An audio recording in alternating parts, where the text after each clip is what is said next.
जिले में आयोजित हो रहे इस कार्यकर्ता संवाद कार्यक्रम में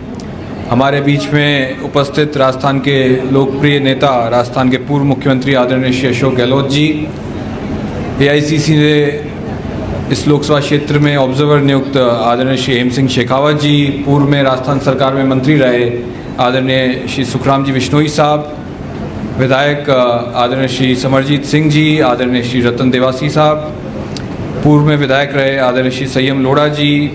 बहन श्रीमती रमीला मेघवाल, बहन श्रीमती सरोज चौधरी जी जो प्रत्याशी रही हैं आहोर की,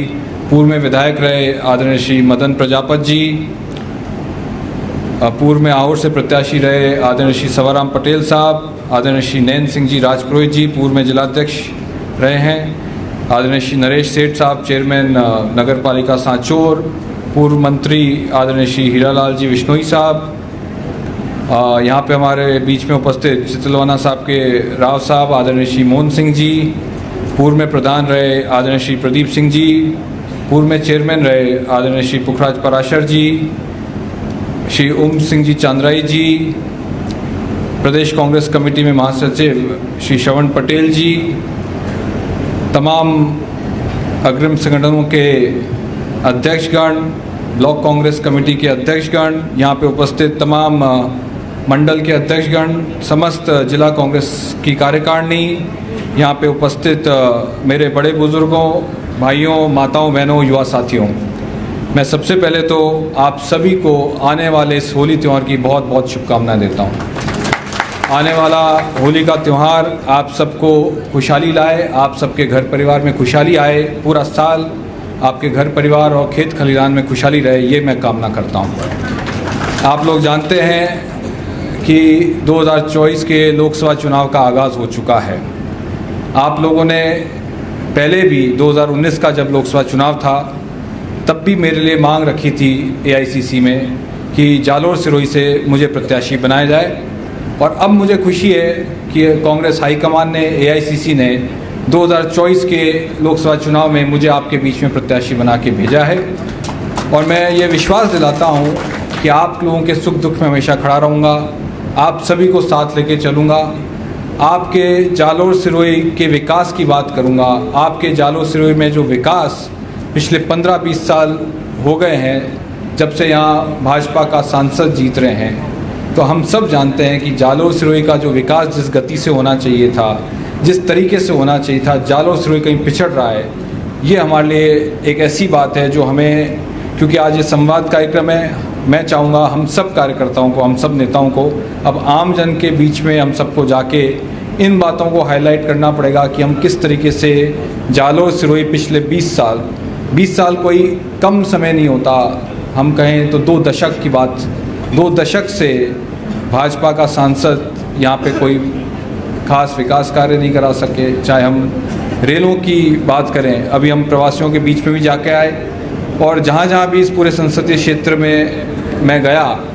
विधानसभा चुनाव में भी आया, हमेशा से ये बात सुनने को आती है और तुलना होती है जोधपुर से। हमारे बीच में आदरणीय पूर्व मुख्यमंत्री जी बैठे हैं, किस तरीके से जोधपुर में जब ये पहली बार सांसद बन के आए 1980 में, किस तरीके से उन्होंने लगातार 5 बार जब उनको सांसद बनने का मौका मिला जोधपुर में, उन्होंने किस तरीके से रेल नेटवर्क पूरा बिछाया जोधपुर में। और आज जोधपुर की कनेक्टिविटी अगर हम देखें तो दक्षिण भारत से लेके कलकत्ता से लेके देश के दूसरे प्रमुख शहरों से है। मगर जालोर सिरोही में ये बात अखरती है हम सभी को कि भाजपा के सांसद 20 साल से कर क्या रहे थे। एक रेल यहाँ पे लेके नहीं आ सके, जिस तरीके से जनता ने भाजपा के सांसद को 20 साल मौका दिया, जिम्मेदारी बनती थी कि केंद्र की सरकार जब पिछले 10 साल में, तो जबकि केंद्र में भी भाजपा की सरकार है, तो जिम्मेदारी बनती थी कि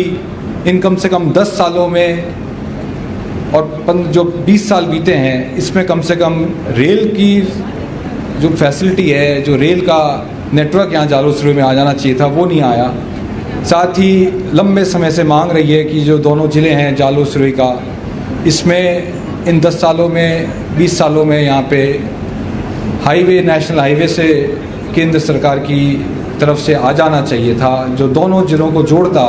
ये लंबे समय से यहाँ क्षेत्र की जनता की मांग है कि जालोर सिरोही कि जो रोड है वो नेशनल हाईवे घोषित हो जाती। ऐसी तमाम बातें हैं, चाहे पानी की समस्या हो। तो हम सबको आज, क्योंकि संवाद कार्यक्रम है, हम सबको ये जनता के बीच में जाके प्रमुखता से बातें उठानी चाहिए कि 20 सालों से जो जालोर सिरोही पिछड़ रहा है, अब मौका है कि 2024 में आप सबका आशीर्वाद मिला तो निश्चित तौर पे आप लोग मान के चलिए, आपके विकास के लिए हम सब जो नेता यहाँ मंच पे बैठे हैं, हम सब लोग यहाँ पे कांग्रेस पार्टी का आप लोग अपना आशीर्वाद दें, हमें जनता को बताना होगा। और विकास की जहाँ तक बात होगी, हम सब लोग जालोर सिरोही के विकास के लिए कोई कसर नहीं छोड़ेंगे, आप लोगों के साथ डट के खड़े रहेंगे। क्योंकि आप लोग जानते हैं 5 साल में प्रदेश में कांग्रेस की सरकार थी, अभी 5 साल के अंदर भी आप लोगों ने महसूस किया होगा, और अब हमको बताना है जनता को कि 5 साल के अंदर भी कांग्रेस की जो सरकार राजस्थान में थी, जालोर सिरोही में कोई कमी नहीं छोड़ी गई। आप लोगों के मेडिकल फैसिलिटी को बढ़ाने के लिए चिकित्सा सुविधाएं बढ़ें। पहले आप लोग जाते थे गुजरात तक, आप लोगों को कभी कोई चिकित्सा वारी बीमारी हो जाए, भगवान ना करे किसी घर पे, तो आप लोगों को गुजरात तरफ देखना पड़ता था। मगर आने वाले समय में, क्योंकि राज्य सरकार ने मेडिकल कॉलेज की यहाँ पे बीड़ा उठाया कांग्रेस की सरकार ने, तो आने वाले समय में ये फैसिलिटी भी कांग्रेस पार्टी की सरकार की देन है। साथ ही मैं कहूँ, चाहे यहाँ पे किले के ऊपर जो रोड बन रही थी, वो अगर मैं बात करूं तो केवल और केवल कांग्रेस पार्टी की सरकार की सोच थी। और मुझे बताया गया कि इन 3-3.5 महीने में भाजपा की सरकार जब से आई है, तब से ये योजना बन रही है कि उसमें भी जो पैसा स्वीकृत कर चुकी थी कांग्रेस सरकार, उसको कहीं ना कहीं रोका जाए। संस्कृत कॉलेज की बात हो, युवाओं की हम बात करते हैं, तो यहाँ पे मेडिकल कॉलेज के साथ साथ नर्सिंग कॉलेज की भी जो सौगात है वो कांग्रेस पार्टी की सरकार ने दी। केसवाना में कृषि विश्वविद्यालय की बात है, संस्कृत कॉलेज की बात है, सांचौर, चितलवाना, रानीवाड़ा, बागोड़ा में सरकारी कॉलेज खोलने की घोषणा करी तो कांग्रेस पार्टी ने करी। तो ये सब बातें हम सब कांग्रेस जनों को,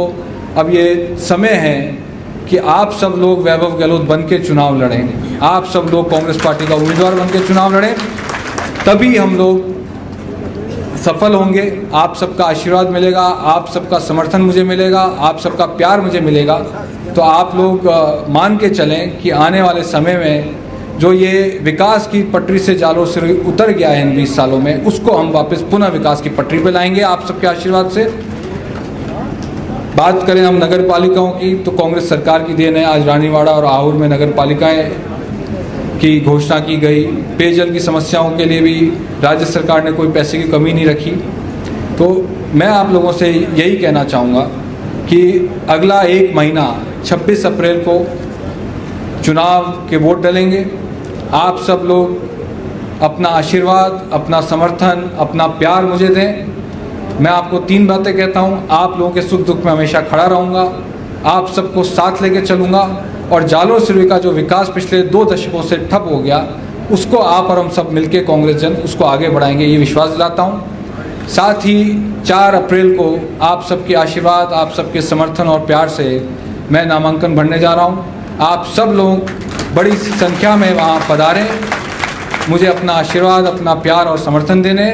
और तमाम कांग्रेस जन अपने अपने गाँव ढाणी में, अपने क्षेत्रों में ज़्यादा से ज़्यादा संख्या में आम जन को लेके आएँ, तो हम एक सफल